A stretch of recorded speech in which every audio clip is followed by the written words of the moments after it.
From the moment Adana's design won the competition, she thought her life would change forever. But a dark plot of deceit, betrayal, and love would make her question whether she could ever truly escape her past. In the Nigerian village of Umuaka, Adana lived under the shadow of her wicked stepmother, Madam Chinwe, and her spoiled stepsister, Ngozi. Orphaned at a young age, Adana was treated more like a servant than a daughter. Madam Chinwe saw Adana's beauty and talent as tools to fulfill her greedy ambitions. When Prince Obinna, the village chief's arrogant and wealthy son, took an interest in Adana, Chinwe was delighted. "You will marry him," she demanded one evening. "He is rich and that's all that matters." "I won't marry him," Adana replied, her voice shaking. "He is cruel." "You don't have a choice," Chinwe snapped. Not long after, a charity competition was announced, offering a trip to South Korea to showcase the winner's craft. Adana, a gifted seamstress, saw this as a chance to escape her oppressive life. She worked tirelessly, designing a gown that symbolized freedom and resilience. On the day of the competition, Adana's design stole the show and she was declared the winner. The villagers cheered, but Madam Chinwe's mind was already scheming. Together with Prince Obinna, she plotted to stop Adana from leaving. "Why let her go to Korea?"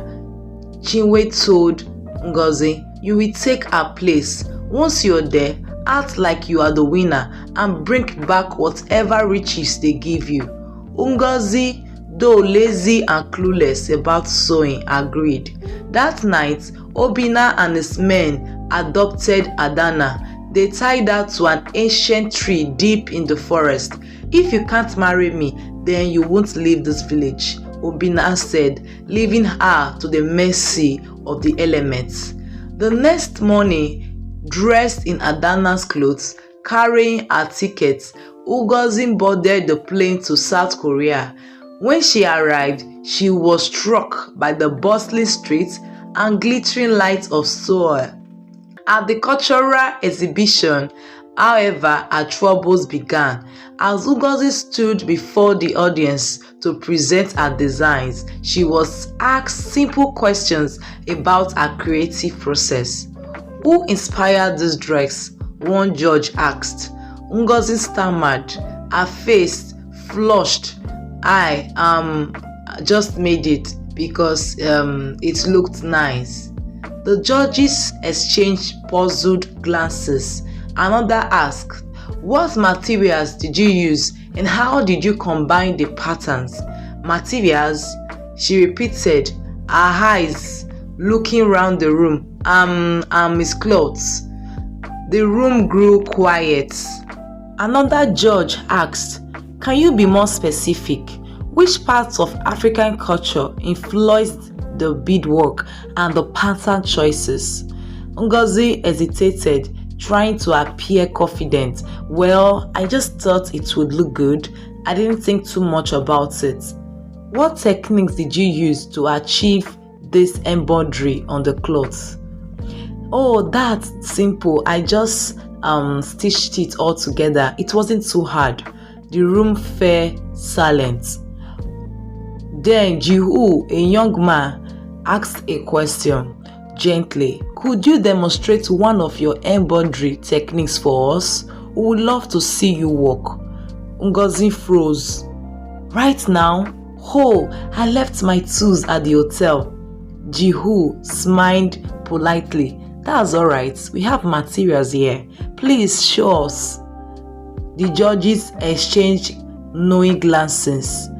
Finally, one of them asked, "Are you sure you made this dress?" Cornered, Ngozi tried to defend herself. "Of course I made it. I just I'm nervous, that's all." But her performance had already unraveled her story. Jin-Woo pressed gently. If you are not the real designer, you can tell us the truth. Tears welled up in Ngozi's eyes. Unable to bear the pressure, she broke down and confessed. It wasn't me. My stepmother forced me to come here. The real designer is my stepsister Adana. She's still in the village. They tied her up in the forest. The room erupted in shock. The charity organizers quickly contacted the authorities and demanded Adana to be found. Back in Umuaka, the villagers searched the forest and found Adana weak but alive. Weak and trembling, she was carried out of the village forest by the villagers who had found her. Thanks to Ngozi's desperate confession in South Korea, Angor Adana said one of the men carrying her, "We are taking you to the village hospital, you will be fine." But as the group made their way through the forest, headlights pierced the darkness ahead of them. A black van screeched to a halt, and masked men jumped out, holding machetes and guns. Hand her over, one of the men backed. The villagers panicked, some dropping their belongings and running for their lives. A few brave men tried to stand their ground, but the attackers were armed and aggressive. The leader grabbed Adana from the man carrying her. "She's coming with us," he growled. "Leave her alone," an elderly woman shouted, but she was shoved aside. In the chaos, the kidnappers forced Adana into the van and sped off into the night, leaving the villagers in shock and disarray. When news of the kidnapping reached the village, it spread like wildfire. Madam Chinwe and Prince Obinna, already in detention for their role in tying Adana to the tree, were dragged to the village square by an angry mob. "You wicked people," one man shouted, shaking his fist. "What have you done to Adana?" "We didn't kidnap her," Chinwe wailed, her face pale. "We only tied her in the forest, we swear." Prince Obinna, trying to maintain his composure, shouted over the crowd, "I don't know anything about a kidnapping. Someone else must have taken her." But the villagers were furious. "Lies!" they shouted. "This is all your fault." Ngozi, who had just returned from South Korea, was also dragged into the fray. "It wasn't me," she cried terribly. "I did not know they would hurt her like this." The mob was unforgiving. The three of them were beaten and tied up as they awaited the village elder's judgment. Meanwhile, the villagers organized search parties to find Adana. The local authorities were called in, and a manhunt began. The kidnappers had left no trace, and fear gripped the village. In South Korea, the organizers of the cultural exhibitions were horrified when they heard the news. Jin-Woo learned the truth about Adana's ordeal, vowed to help. "We must find her," he said. "This cannot end like this." In a small, dimly lit workshop miles away, Adana's kidnappers arrived and dragged her inside. The woman who stood waiting was no stranger to her. Ikem, a seamstress from a neighboring village. Ikem's face was twisted with rage as she approached Adana. "You thought you were better than all of us, didn't you?" Ikem, Adana gasped, her voice barely audible. "Why are you doing this?" "Why?" Ikem hissed, her voice rising. "Because you stole what should have been mine. That exhibition trip to Korea was my dream. My designs were just as good as yours, better even, but they chose you." Adana tried to shake her head, but she was too weak. "I didn't steal anything. I just worked hard." "Liar!" Ikem shouted, slamming her fist on the table. "You think you can just walk away with everything? while the rest of us are left in the dust. No, Adana, I will make sure you never leave this country. The quiet village of Umuaka came alive with whispers when a convoy of shiny black cars arrived, steering the dusty road. Out stepped Jinhu, a well-dressed young man with a confident presence. He was the son of a wealthy South Korea businessman, and his arrival puzzled everyone. "What is he doing here?" villagers whispered, watching him walk straight to the elders. "I heard about Adana's disappearance," Jinhu said politely but firmly. "She inspired many people in Korea with her story. I'm here to help find her. My father's resources are at your service." The elders exchanged glances, surprised. "This is a village matter," one of them said. "Why would a man like you care so much?" Jinhu's expression softened. "Adana isn't just a contestant. Her hard work and courage touched many hearts, including mine. I can't ignore what happened to her." As Jinhu and his team began asking questions, the villagers grew uneasy. "What does he really want?" one man muttered. "Why would a rich foreigner come all the way here just to look for Adana?" another asked.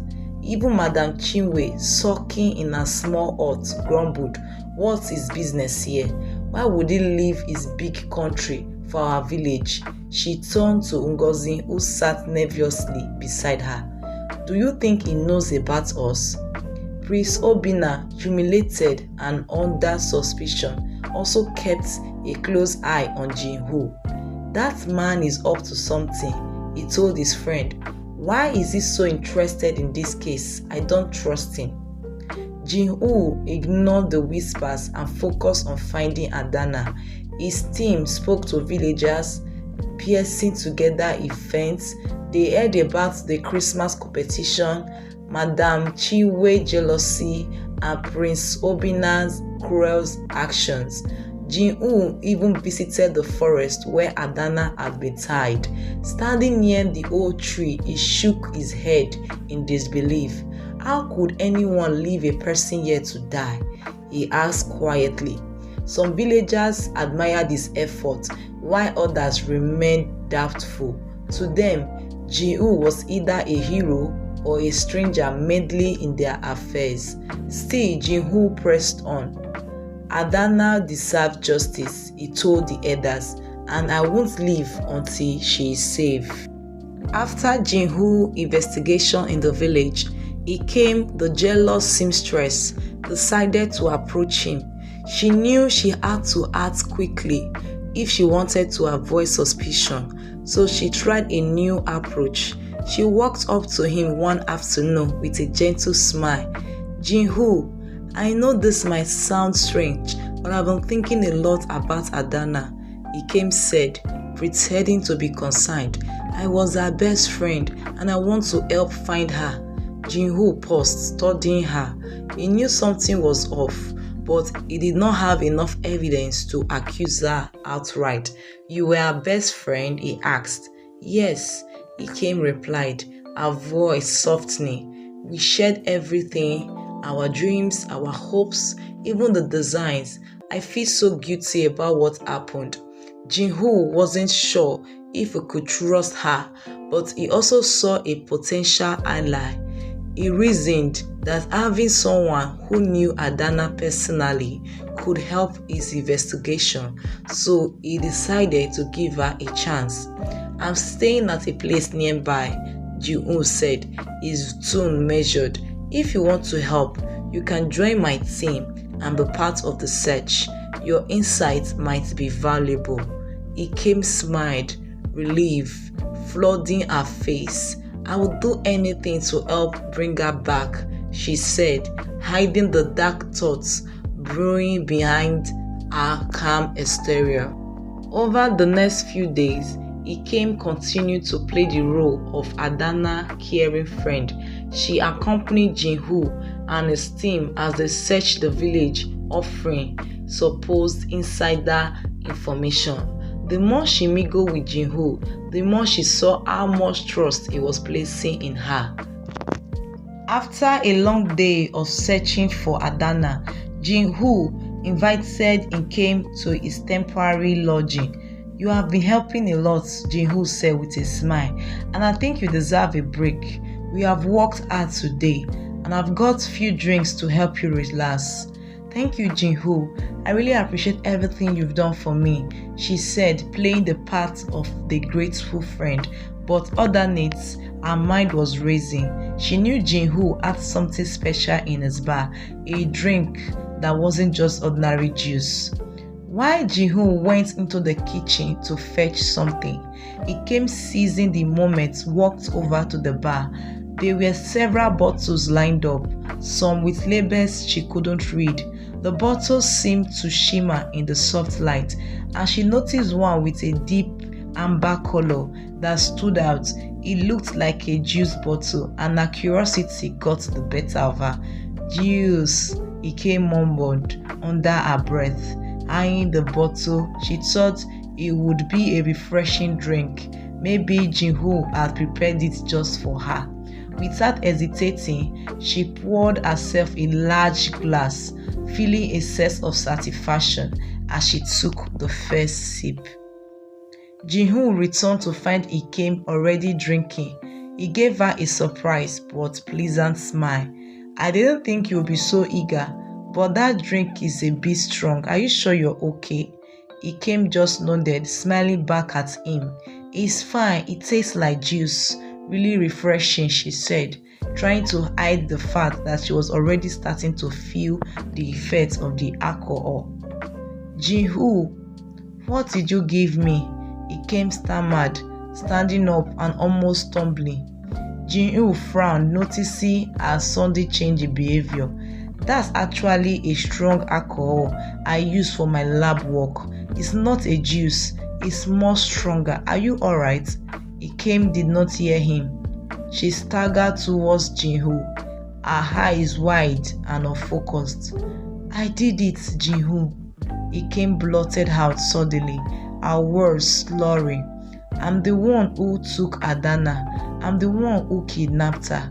Jin-Woo's eyes widened in shock as the words hit him like a punch. "What? You kidnapped Adana, your best friend?" Ike laughed bitterly, her face twisted in regret and guilt. "Yes," she slurred, her voice cracking. "I couldn't stand her. She was always better than me. She won the competition, and I thought I could take her out of the picture and then take her place." Jin-Woo couldn't believe what he was hearing. "Why would you do something like that?" he demanded, his anger rising. "I was jealous," Ike confessed, her words tumbling out in a rush. "She had everything. The trip to Korea, the praise, the fame. I wanted it. I thought if she was gone, I could be the one to go. I paid men to take her and I tied her up in the forest, and then I left her there, hoping no one would find her." Jin-Woo's stomach turned with disgust and disbelief. "You left her to die in the forest?" Ike started crying, and emotions crashing down on her. "I did not mean for it to go this far. I didn't want her to die. I just wanted to stop her from winning. But when I saw what I could do, I couldn't stop. I did not know how to fix it." Immediately, Ike was arrested, and with Ike secured, Jin-Woo and his team wasted no time.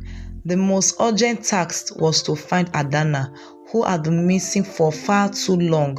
They gathered all the details they could from Ike's confession, and Jin-Woo sent his team to search the forest area where Ike had left her.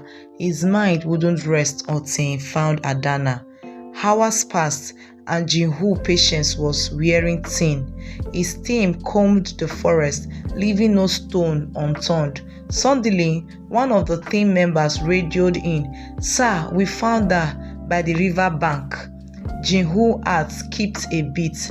"Is she alive?" There was a long pause before the voice on the radio responded. She is unconscious, but she's alive. Without wasting another second, Jin-woo rushed to the location.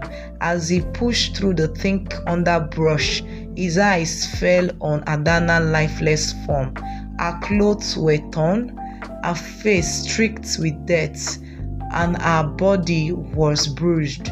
She looked fragile, broken and pale, as though the life has been drained from her. Jin-woo knelt beside her, his hands shaking slightly as he gently checked her pulse. It was weak, but it was there. Relief washed over him, but it was mixed with anger at the inhumanity she had endured. "We need to take her out of here now," Jin-woo ordered. As they prepared to take her to the village hospital, his instincts told him he couldn't trust anyone in the village, not with Adana's life at risk. "I wouldn't take her to the village hospital. I don't trust them. We are taking her to where she can get the best care." He made the decision in a split second. "Prepare the plane," he ordered his team. "We are flying her out of here." Adana was carefully placed on a stretcher, and Jin-woo ensured she was secured before they headed to the nearest airstrip. The village seemed distant as they flew out, the night sky stretching endlessly before them. Hours later, the jet landed in America, where a team of doctors was already waiting to take Adana into their care. Jin-woo's decision had been bold, but he knew it was the only choice. He trusted the doctors in America. They would give Adana the treatment she needed without the risk of betrayal or incompetence. As the months passed and Adana's health improved, Jin-woo continued to support her. He encouraged her to reconnect with her passion for fashion and design, which had always been a part of her soul. Slowly, Adana began to find her creative spark once more, sketching designs and working on projects in her free time. One afternoon, Jin-woo surprised her with a big announcement. "I have been in touch with the exhibition organizers in South Korea," he said with excitement. "They are still interested in showcasing your designs, Adana. They want you to be part of the exhibition. It's a chance for you to show the world your talent." Adana's eye widened. Her heart skipped a beat at the thought of finally having the opportunity to fulfill her dreams. "You mean after everything that happened, they still want me? I thought that part of my life was over." Jin-woo shook his head. "No, Adana. Your talent is undeniable. The world needs to see what you can do. Don't let what happened stop you from reaching your dreams. You deserve this chance." Adana thought for a moment, her hands trembling with excitement and nervousness. She had spent so much doubting herself after the traumatic experience, but now with Jin-woo by her side, she felt more confident than ever. I'm going to South Korea. This is my chance, and I won't let fear hold me back anymore." The flight to South Korea was smooth, and as they landed, Jin-woo could see the excitement and nervousness in Adana's eyes. "We are almost there," he said with a reassuring smile. "You are going to do amazing things here, Adana. Just remember, you are not alone. I'm right here with you." Adana smiled back, her nerves settling just a little. "Thank you, Jin-woo. You've made all of this possible. I wouldn't be here without you." When they arrived at the venue for the exhibition, Jin-woo stayed close by, helping Adana navigate the busy atmosphere. People from all over the world were gathered, and it was a dream come true for Adana to see her designs displayed in such a prestigious space. Her heart swelled with pride as she watched others admire her work, and for the first time in a long while, she felt a sense of peace. She had overcome so much, and now she was finally being recognized for her talents. Years passed, and Adana's life had transformed in ways she never imagined. After the exhibition in South Korea, she became a recognized designer, her career blossoming as she continued to create beautiful and unique designs. Jin-woo remained by her side, supporting her every step of the way. Their friendship has grown into something even deeper, and before long, they both realized that they were no longer just friends, they were in love. They got married in a beautiful ceremony, surrounded by close friends and family, and began their own little family soon after.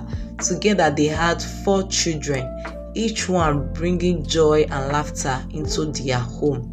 From the eldest, a curious boy who loved building things, to their youngest daughter who had a penchant for painting. Their home was full of energy and life. Now, with their 4th child on the way, Jin-woo and Adana found themselves in the midst of an interesting debate. It wasn't about the gender of the baby or whether they were prepared to welcome another child into the fold. It was about something much more important: the name. Adana sat on the couch, her hand resting under the large pregnant belly. Jin-woo paced back and forth in the front of her, arms crossed over his chest. The couple had been discussing potential names for weeks, but today it was becoming more serious. "I think we should name this one Meiji," Adana said, her eyes bright with excitement. "It's a name with meaning. It means bright and intelligent, and I think it's perfect." Jin-woo raised an eyebrow and crossed his arms. "Meiji? I don't know. We already have a Miss Sok and a Mina. Is a bit too close, don't you think?" Adana smirked. "Oh, so now you are the one complaining about names being too familiar. What about Jin-woo Jr.? You have been dropping that idea for the past year." "Jin-woo Jr. is a great name. It honors my legacy," Jin-woo exclaimed. "Your legacy? What legacy?" Adana chuckled. "The one where you always manage to lose your keys and blames the kids for it." Jin-woo gave her a playful stare. "Hey, that was once, and I'm not the only one who has done it." Adana leaned back, her hand resting on her shoulder as she smiled. "Well, we can't name the child Jin-woo Jr. anyway. The other kids will start calling him Dad too, and I will lose track of who is who." And they were still arguing on the name they want to name the baby. Miss Sok, their eldest son, ran in. "Mom, Dad, I've got a name." His face bright with excitement. "What's your idea, Miss Sok?" Miss Sok stood tall as if he were making a grand announcement. "We should name the baby Captain Awesome. It's a great name, and if it's a girl, we'll call her Superstar." Jin-woo burst out laughing. "Captain Awesome, are you serious?" Adana, however, was trying to hold back her laughter. "You know what? That's actually a good name. Captain Awesome will grow up to be a superhero." Miss Sok grinned. "Exactly, and if the baby ever gets in trouble, he will have the best name to get out of it." Adana and Jin-woo exchanged a look and then started laughing together, the tension melting away. "You know what, Miss Sok? Maybe we should just call the baby Captain Awesome." Adana nodded in mock seriousness. "Yes, I can already picture it. Captain Awesome, the 5th child, saving the family from all the chaos." The 3 of them sat there, laughing together as the debate about names continued. As the months went by, Jin-woo and Adana's family continued to grow. Adana and Jin-woo had built a life full of joy, togetherness, and of course, the occasional naming debate, and they wouldn't have had it any other way. Always believe in your abilities, even when the world seems to doubt you. Self-confidence is key to success. Genuine friendships are priceless, and those who support us during our darkest times are the ones who truly help us heal. No matter how difficult life becomes, we have the strength to overcome challenges and start anew. Holding on to anger or bitterness only hurts yourself. Letting go of the past allows you to move forward and embrace a better future.